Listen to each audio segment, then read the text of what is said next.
Guys, welcome again to another episode of Where Medicine Meets Ministry. Dr. Cherie talks faith and facts. Oh my goodness, I am super excited about our guest today. Today's episode is holistic vision. Yes, and my guest today is Claudia Muehlenweg. She is the founder of Holistic Vision LLC and the creator of the Naturally Clear Vision Method. Now, here's where medicine meets ministry, because Claudia always hated her glasses, and she has made it her mission to help others see clearly. I mean, she's made this her mission to help others see clearly naturally. So let's jump right in. Claudia, welcome to the show. Hello, and thank you. I'm super excited to share this with your listeners. I am super excited for you to be here. When you and I had the opportunity to meet and I heard your story, having been an individual who had her first pair of glasses at 18 months old and have gone through all types of training, my eye muscles, and being so self-conscious about being born with what we call bilateral esotropia. So I was born cross-eyed, and having to go through the training, and I'm so self-conscious of talking to individuals. And as a kid, kids can sometimes be so cruel. And I remember growing up and I'm looking at an individual, but because that one eye wants to go inward, you're talking to somebody and they'll go, "You talking to me?" So when I heard your story and heard how you, like me, hated wearing glasses, but now you've turned that into your mission, part of your ministry, part of your vision, and part of your purpose is to help other individuals see clearly, naturally. I had to have you as a guest on the show. Had to. So glad you invited me, because our stories are so similar, because I had it on one eye only, but I had the same exact thing. My eye, that esotropia, or it's known as strabismus or squint. But yeah, one eye would always go in. And exactly, right? People were like, "Where are you looking at?" Where are you looking? Right. Oh, it's so uncomfortable. You hate being put on the spot. I used to hate looking at individuals who were anywhere more than 5 feet away from me, because then I knew that's when my eyes were going to go crazy. So although I and Claudia's story similar, she has a beautiful accent that I don't have. And so she is going to lull you into her method with this beautiful voice of hers. So I want to jump right on in. So you are a sought after international speaker and a workshop leader, correct? Yes, I am. So we're going to talk about your workshops a little bit later in the show. But first, I want you to tell us your personal vision story. Tell us about that. Okay, so similar to your story, I got glasses at age 3. And I had that, in my case, there was an intermittent strabismus, so meaning my right eye would go in sometimes and sometimes it wouldn't. And I couldn't really control it. So I got glasses, and while they helped me see better and have my eyes aligned, they created a lot of pain for me, because I was born in the early 60s, and there was only one other kid in my class who had glasses, and he was like the super smart kid. Mm-hmm. And I was not. I wasn't dumb, but I also wasn't smart. So I got teased, I got bullied, I got called names, and I didn't have any friends, and it made me so shy and insecure. Mm-hmm. And I remember also hating the glasses, because I would, like, one time I broke them, and my parents couldn't really afford new pairs, so I had to have the tape, like even more embarrassing. I know the feeling. Right? Yes. It's like, and I had the ugliest, cheapest glasses that the health insurance would pay for. Oh my God, yes. So, and then I remember I was like 14 or 15, I think I was 14, and I went out to a disco, back then, the disco. Mm-hmm. And I didn't wear my glasses, and because I was farsighted, I was kind of okay. And I wasn't driving, obviously, but I was okay. It wasn't so much that it was all crazy blurry. It was, but it was doable, right? My vision wasn't so bad that I couldn't see anything. And a boy told me, "You have beautiful eyes." And that was like what? Like, it changed my whole, I'm like, me? Like, my eyes were always the problem part, right? The problem. So from that day on, I kind of like, I need to get rid of these glasses. I need to do everything I can. And it took me a while. And I eventually learned this method and got rid of my glasses. So it's like, it just really changed my life. And teaching this to other people is so fulfilling, because we don't learn that, right? We don't hear that from the media. Like the eye doctors always say, your vision can only get worse. You hear all these stories, and it doesn't matter if you're like got glasses as a kid like we did, or people that got glasses in their 40s. It's like, it's always the same story. And and it drives me nuts. Yes. Oh my God. And guys, when Claudia says that I and her stories was so much alike, I mean, it imagine Claudia telling her story, but looking like me, because I went through the same thing. It was that I had the thick, Coke bottle glasses. Yes, heaven forbid if they fell off or I'm playing and they broke, then I have to have the tape. Then, with my thick glasses, my eyes, I already have prominent eyes, but then you put them behind the magnifying lenses, then they're really, really big. And I, like you, same thing happened when I got to high school. And that was right around the time when contact lenses were coming into vogue, and my parents were, they had the insurance, so they figured they would let me try it. But it was funny because that was a whole nother adjustment. Oh my God, if I could have had you and not have gone through the expense of contact lenses, the irritation and sometimes infection and all of that I went through. But I had a similar experience, and mine actually came from my PE teacher. I was in high school, wore my contacts for the first time, and I'm out and I can see, and everybody's kind of like looking like, wait, whoa, what? I can actually see she's looking at me, and they could see my eyes. And then he said, girl, you are gorgeous. But people couldn't tell behind those big Coke bottle glasses. First of all, that was very inappropriate for my physical education teacher to say to a child, but it stuck with me though, right?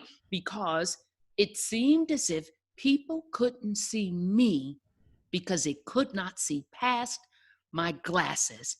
Do you know what that does to a child who is trying to formulate their own self-esteem, their self-image, their self-worth?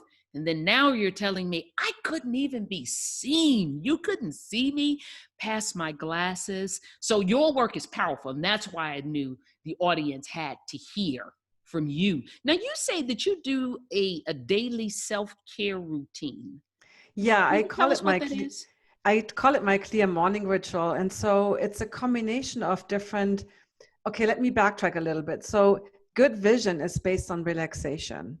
Okay. And people confuse rest and relaxation. So rest is like you're plopping down on the couch, you're literally not doing anything, or you're closing your eyes, for instance.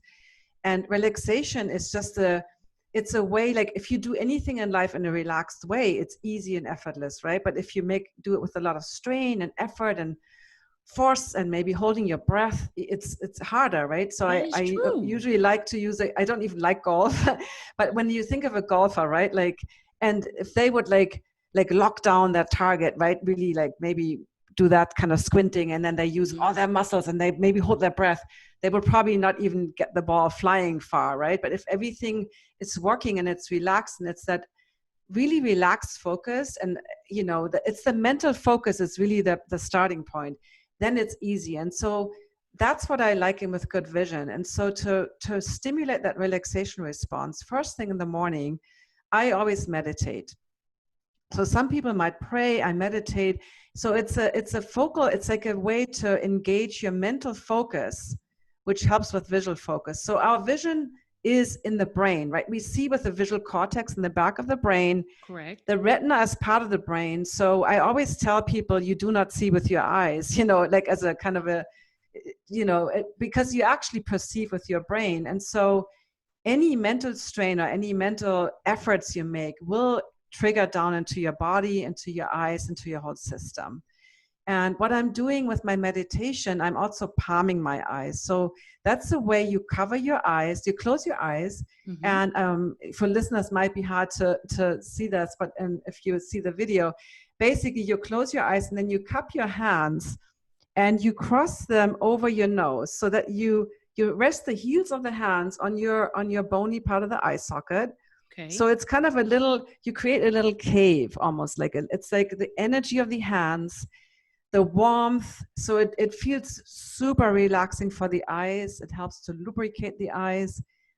But, if you do that while listening to political news, so it's not just like a physical aspect of resting your eyes. It's really about the mental relaxation, right? So Yes. so it's a combination. And the other thing I do is something called sunning.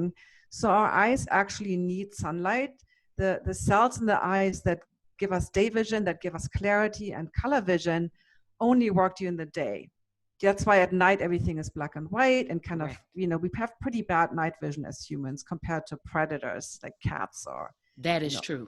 So, and sunning is basically a way you have your eyes closed and you just turn your head side to side. And so when you turn your head to the side, that eye is in the shadow. So it's like the pupils will there will be a very small pupil reaction. So when you go through center, when you face the sun, the pupils contract very small.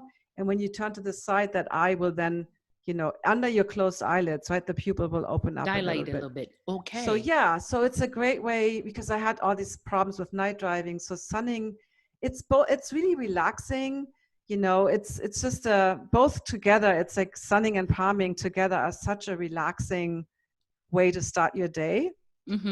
What else I'm doing? I'm doing, first of all, affirmations, right? I hear all the time from people, I'm blind without my glasses. And then I look at their glasses and they have maybe a -1, like they don't even have a strong prescription.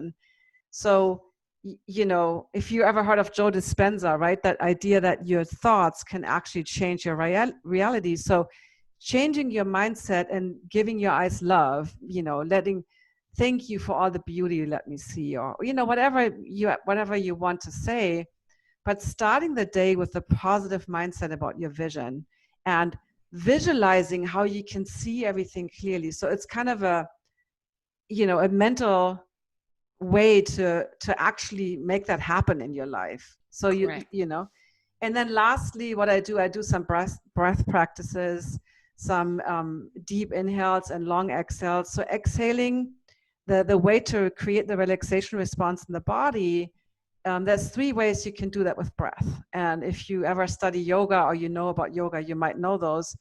One is a longer exhale. So that triggers the vagus nerve, the relaxation response.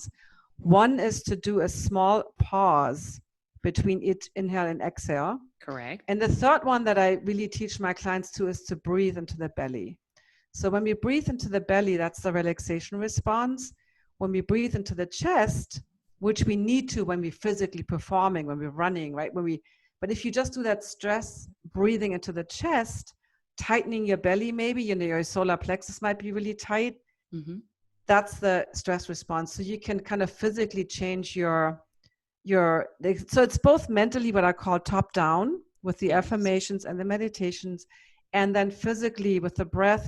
And lastly, this is the last thing I'm doing. I'm using small little massage balls to roll out any kind of tight tissues. So, neck, shoulders, head, the whole body. So I'm doing a little bit of you can use your hands too, you can tap your face. There's lots of ways to but any tension you carry, especially in your neck, head and shoulders, will affect your vision. So that's kind of my routine. Now, tell me, how long should a person spend developing their routine? And is it something that they build up to? Do you suggest starting with 1 or 2 and then adding, or doing a little bit of each day and maybe lengthening out the time you spend in this routine? I love that question because it's a very powerful question. So the first thing I have every one of my students start is becoming aware of their own patterns. The problem is when you wear glasses, they allow you to strain and make effort and have basically really bad habits and still give you clarity. So the first thing I do, I'm like, okay, journal what I call the strains and gains. Notice, when is your vision best? When is it worse? Because that everybody's vision varies, like depending on our nervous system, our stress level, sleep, diet, there's so many factors, your mindset. So I have them kind of notice and then also kind of track, for instance, palming, right? For some person, 2 minutes might give them, oh, my eyes feel so relaxed. I feel lubricated. I feel like reborn. And for someone else, maybe their vision is worse in the morning when they wake up, like it's the most blurry. Maybe they need to do 5 to 10 minutes, right? So kind of noticing.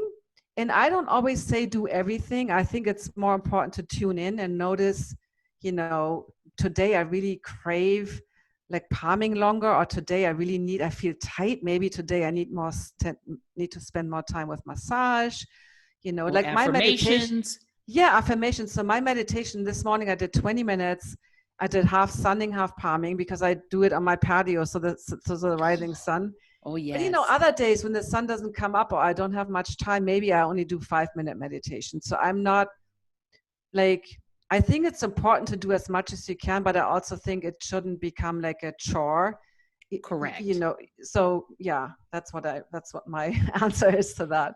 So you stated that this is doing and developing this self-care routine, uh, and doing it, particularly, I love the fact of starting your day that way. That way you continue these great proper habits throughout the day, as opposed if you do it at night, then now you're trying to reverse all of the bad stuff that you didn't quite do right during the day.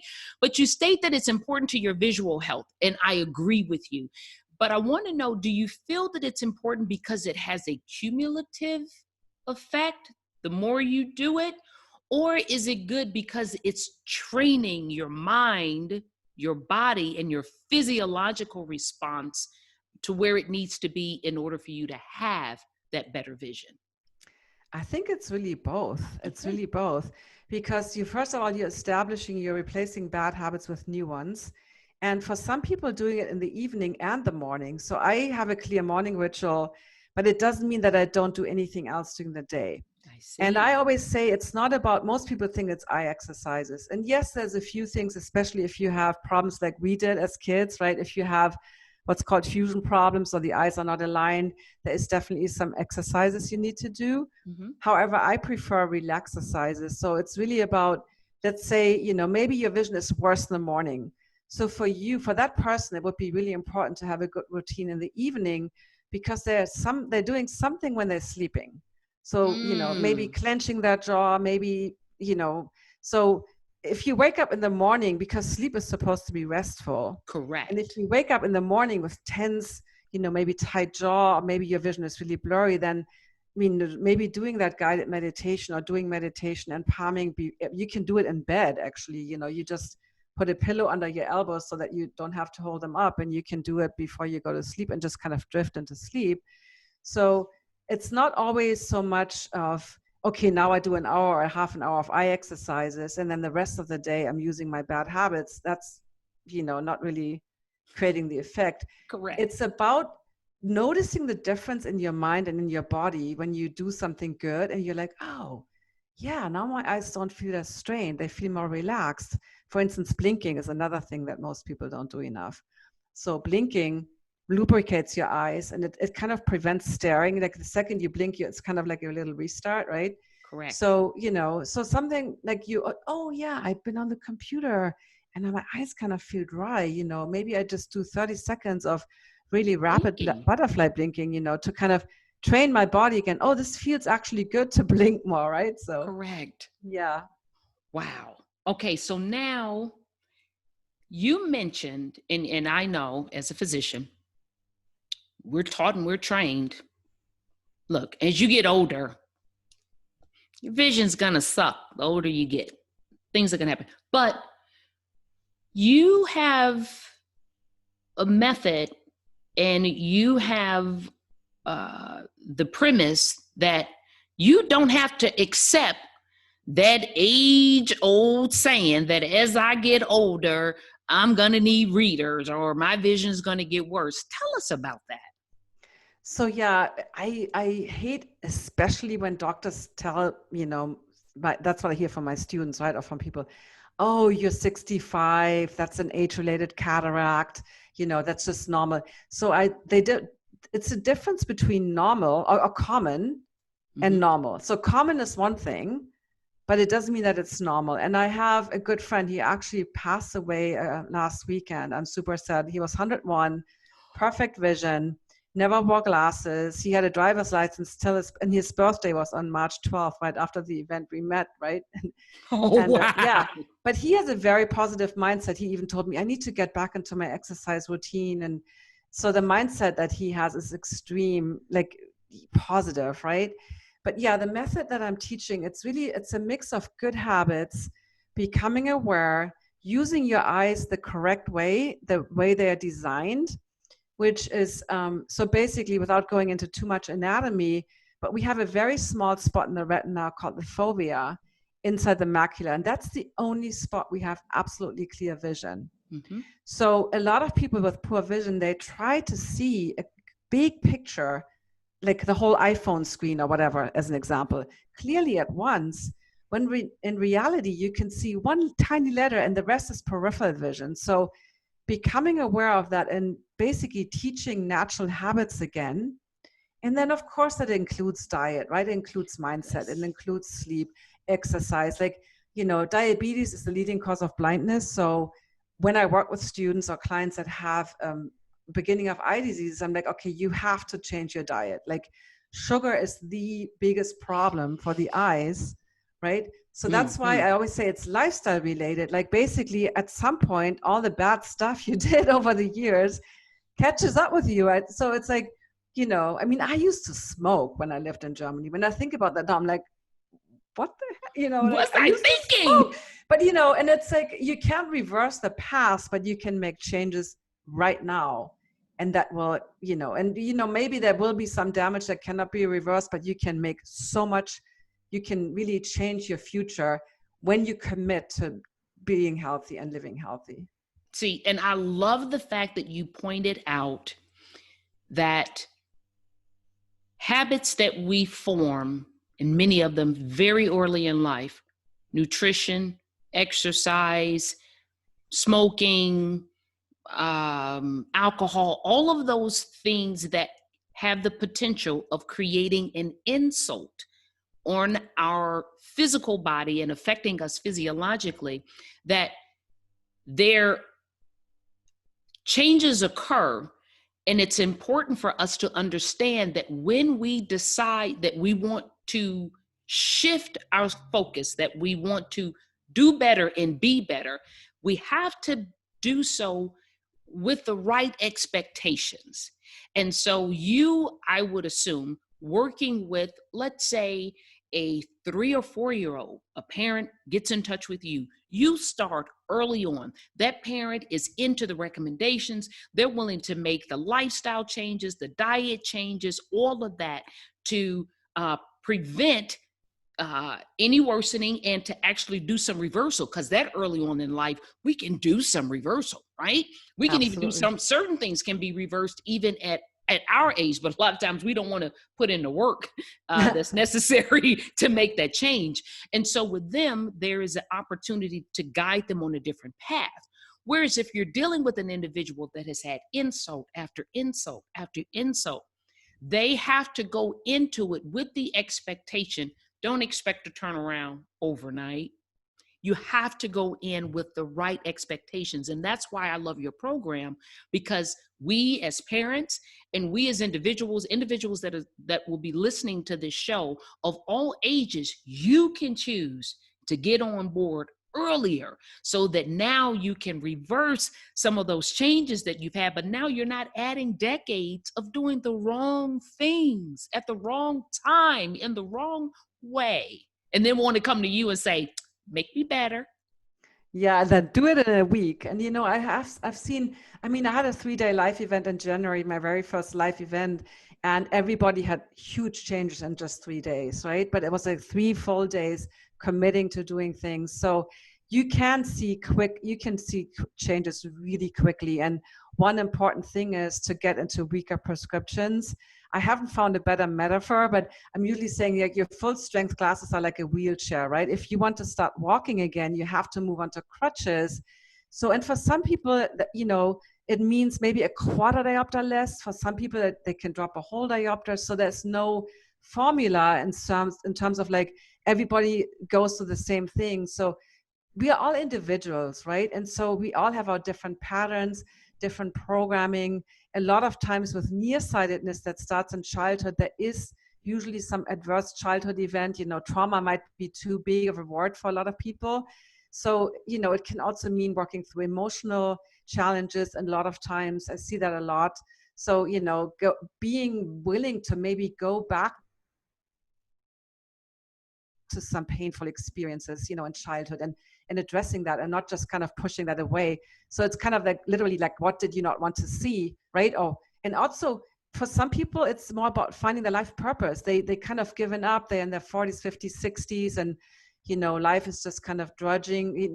There's no excitement. There is no curiosity, because if you're not curious, like, it's funny. I talked to a kid once, and I'm like, who was nearsighted. She's like, well, I don't care about nature. I don't care about the horizon. I don't care about those. If you literally don't care about seeing it, then you have no, like, your brain, right? It's driven by your curiosity. So if you're not curious, and I love how children use all their senses, when they're little, they touch things, and then we tell them, don't touch that, don't smell, but they really, are animals, when they look at something they don't know, they like tiptoeing around it, like really curious. And we usually use our visual sense to be like, oh, that's not interesting. Or, we don't really, a lot of times we're not curious. Correct. And it really starts on that level. Like, are you really curious? Are you interested in seeing this thing or not? I love that. And I love the fact that you can adjust your programming to that individual. And I love the fact that you continue to say, we are individuals, and therefore you need to adjust it accordingly. It's one thing that I picked up. 2, put in the work. You got to be committed. Secondly. And 3, I love when you pointed out the curiosity that babies have. And I view babies as like a sponge. They're learning, right? We come into this world with this desire to learn and to feel and to understand and to see and to touch and to be loved. And it's something about, as we get older, we lose that. And, part of it, and like you said, sometimes people don't like the word trauma, call them events, call them triggers, or what have you, but life happens. And as a result of life happening, we adjust. And sometimes that adjustment is putting up defense mechanisms that are actually working against us and not for us. And so we have to kind of go back to realizing just how much in control of our lives and circumstances we have right up in here. We always want to look externally to, from finances to job to health and what have you, when really you got to start right here. Right here holds it all, man.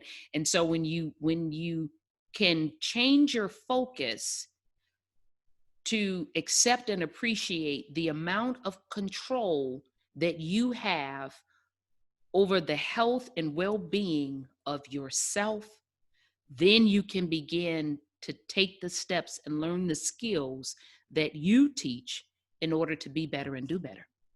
And this is so exactly what I'm so passionate about. I always say, I want to empower you, because people say, oh, you can fix my eyesight. I'm like, no, I cannot fix anything. I can teach you and I can empower you. And it starts with something like prescriptions. I mean, people come to me like, I don't know, I have something with I'm like amblyopia. And then they describe, and I'm like, no, you have astigmatism. What does that mean? Like, doctors don't explain stuff. No. And prescriptions are really not rocket science. So I explained to them what that means, the correlation of astigmatism to posture and eye movement, and which was actually done by an optometrist, right? All this research. But eye doctors don't tell you these things. And I also say it's up to you how quick you want to change. And the challenge is, and I'm also a yoga teacher, so I learned that from my own yoga practice, is like, we set a goal, right? In my new program that I'm launching this right now, again, we all set a goal. Setting a goal is important, right? Because you want to see, like, what's the finish line? What is my goal? Like, I always do a minimum, a target, and a stretch goal. However, be non-attached to that goal, because then the more pressure you put on yourself, like, oh, I should palm 5 minutes. Now I should see like 2 lines further down the eye chart. Right. You know what I mean? So you're not relaxing, right? So it's kind of, I remember in my yoga, when I did my yoga training, one of my goals, I was the oldest in my class and I couldn't do handstand whatsoever. And it was usually not my strength, it was my mind, right? My fear of being upside down. And then I could finally do it one day. I was like in class, I was like, oh my God. And then the next 3 months I couldn't. And my mind was already telling me, oh, you're going to suck at this. You can't do it. Mm-hmm. And then I started like aparigraha as a concept from yoga, meaning non-attachment. And it doesn't mean that you don't care. It means that you're not attached to the outcome. Like you basically practice, you do the good, you put in the good work, you know, whatever that means for you, maybe you updated your diet, maybe you practice palming, you do it. And then you see changes happening.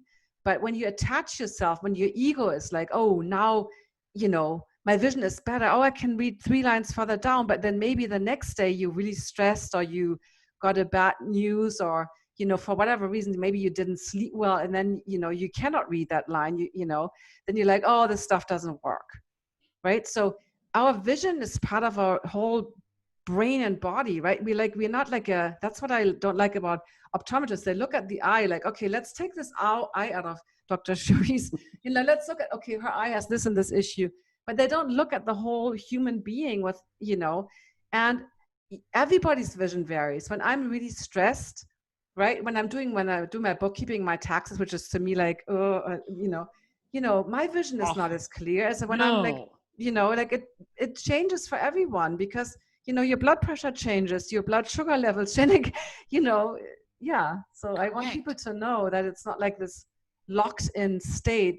That's why LASIK, is a problem or any of those things, because they just capture a moment in time, but your body and your vision and your brain will change so that you're always back in glasses, always. Correct. And we have to allow ourselves that when you engage in your method and you do have those advances, I'm seeing better, I'm reading better, and then you life happens, you're in the middle of tax season, and you have a day where it seems like my gains weren't as good as they were before. Don't beat yourself up. Recognize that it is fluid. Your changes are fluid. And what you need to do then and on that day is to encourage yourself that next morning, your affirmations. Today is a good day as I'm doing my palming and my sunning out. Today is whatever it will take for you not to dwell on that negative experience, because that negative experience will not define your entire visual path unless you let it. Yeah, and the mindset is, I think it's like what we call the inner game is almost more important than the outer game. And so, yes, some of the vision practices and the exercises, depending on what your challenge is. I also liken it to diet, right? I completely reversed my diet. I've always been healthy. But 2 years ago, I started checking my blood sugar, and I realized that a lot of the foods that were supposedly super healthy for me would raise my blood sugar super high. I used to have lots of floaters.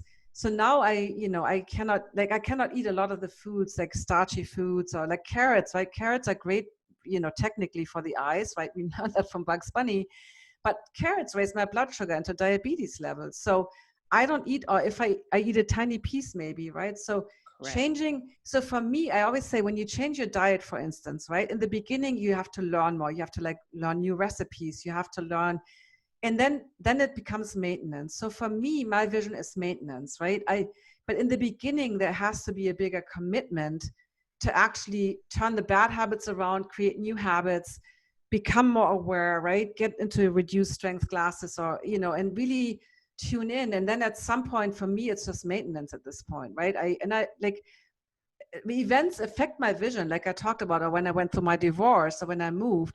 But I'm like, I'm not like, okay, now I'm a year older, my vision is going to go downhill. I just knew I was in very stressful circumstances, right? And maybe I find more time to do longer palming. And if I don't find more time, then I just know when things get settled down, I will be back to my perfect vision, right? So acknowledging that, you react, but shifting your mindset from like, doesn't mean that it's not working or, I might as well wear glasses, but really it's like consistent work. That mindset stuff is the most challenging one, I think, for most of us. Correct. Yeah. So I think that's the biggest part of the practice is really your inner game stuff. Exactly. Now, can you tell me in the last couple of minutes that we have of the show, because I cannot believe time with you just flies. It's just so easy to talk to you. But can you share and not necessarily a full case study, but just an example of someone you work with, and it may be the gentleman that was 101, someone that came to you and they presented and shared XYZ with their vision. You took them on a path of doing ABC, and now these are their results. Okay, somebody that really stood out to you, that really just touched your heart. It just a client you were not expecting, and this is how you were able to help them. Oh God, I have so many stories. Let me think. Okay, one person comes to mind. She actually did have LASIK a decade before, and a Japanese woman, she's translator, super stressful deadlines, because she translated scientific texts, so it wasn't like romance novels, so lots of stress. She had severe insomnia and very dry eyes. So a common side effect from LASIK is very dry eyes. Mm-hmm. Had to use eye drops 3 times a day, and they are expensive prescription eye drops, not the super cheap Over the stuff. counter kind, yeah. Right. So so she came to me and she had like 20/50 in her right eye and I think 20/40 in her left.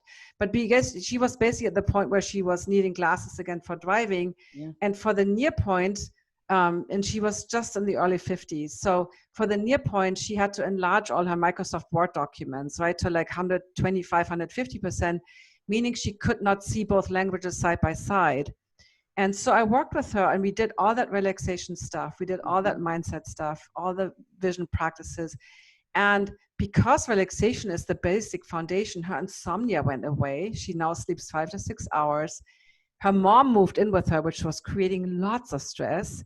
Yes. And I used Bach flower remedies. I don't know if you know the Bach flower remedies, but kind of just shifting her energy a little bit from, you know, you basically shift your, every state has a good and a bad state, every energy level, right? Mm-hmm. So we shifted that, and then she did lots of the blinking practices, the palming.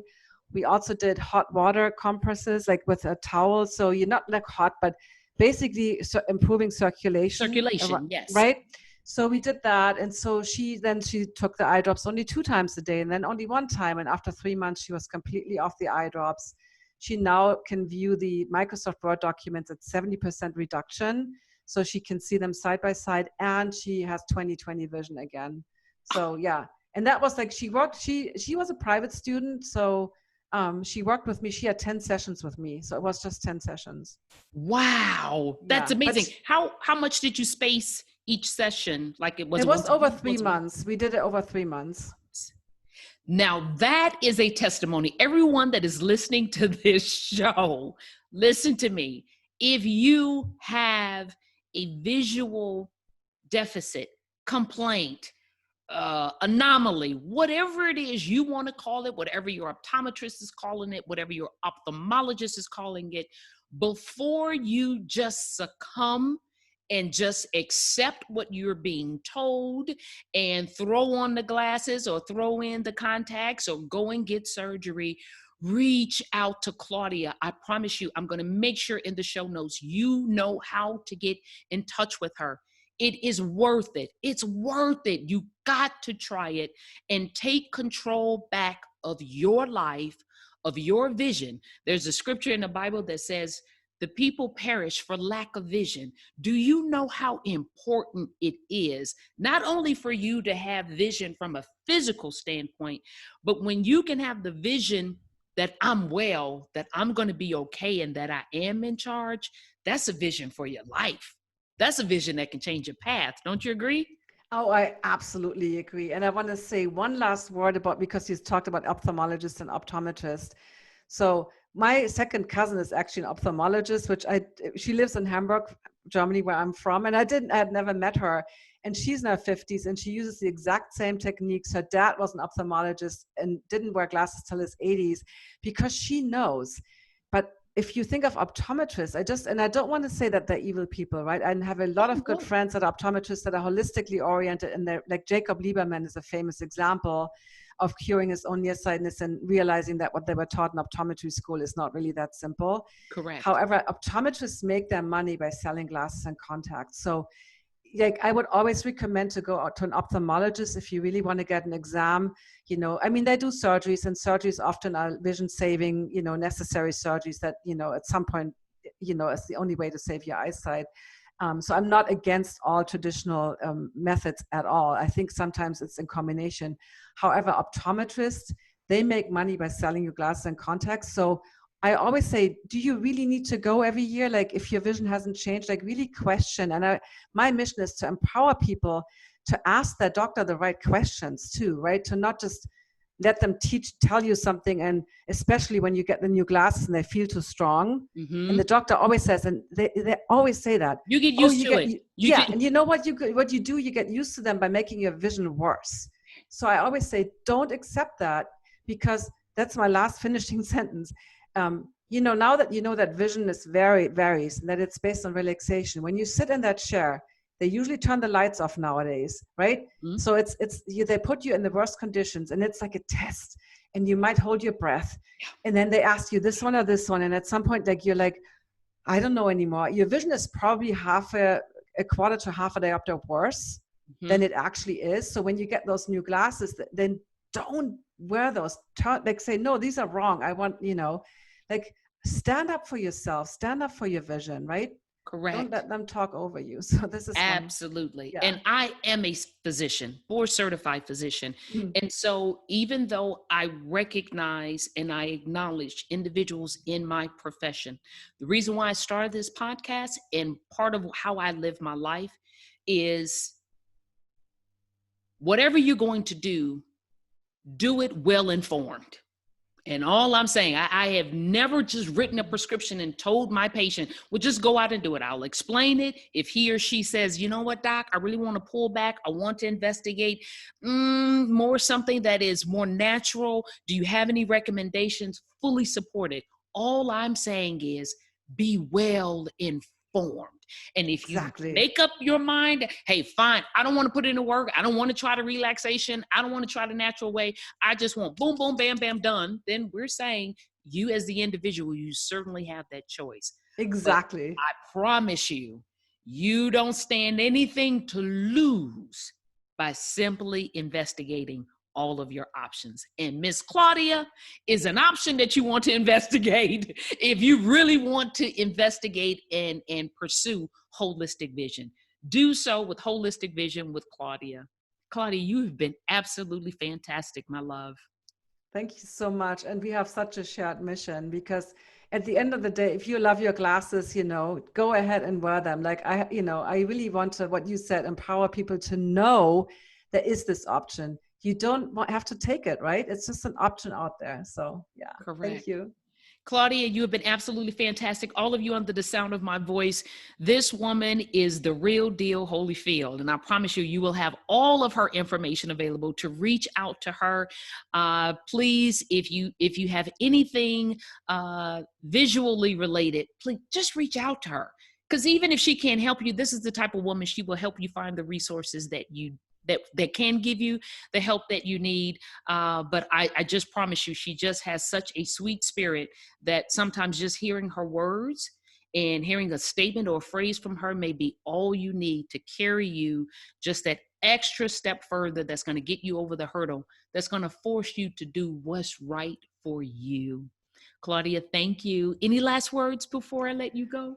I think we covered it, right? Yeah. Oh, yes, we have. But I could go on for hours. So yeah. Oh, and for that reason, I think I'm just going to have Claudia back on the show. I would love to. Yes, I would love to bring you back and talk more about specific case studies so that individuals can really hear themselves in your work. Thank you so much, Claudia. Thank you for having me. My pleasure.